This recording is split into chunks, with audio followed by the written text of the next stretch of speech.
খুবই সুন্দর।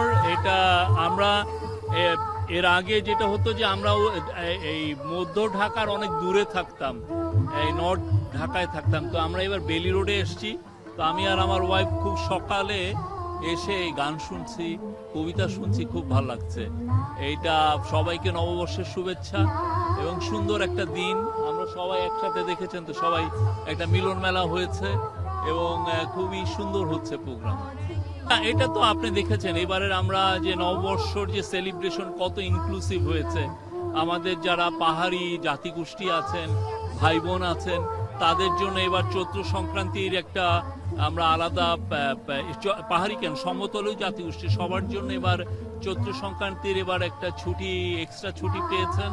আর আমরা সবাইকে নিয়ে এই নববর্ষের আয়োজন করার চেষ্টা করা হয়েছে কালচারাল মিনিস্ট্রি থেকে।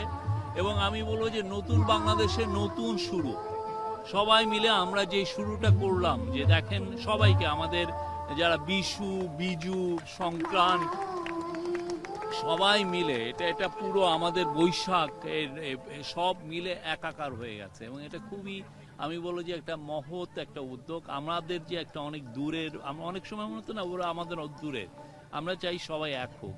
এবং এই যে দেখেন কি সুন্দর প্রোগ্রাম হচ্ছে, আমি সত্যিকার অর্থে মানে আই এম এনজয়িং ইট।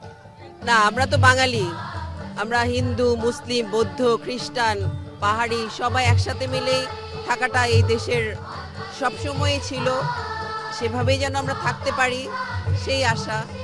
আর ভাল লাগছে, আমরা এবার বেলি রোডে বাসায় এসছি, আসলাম এখানে। ভালো আয়োজন, ভালো লাগছে।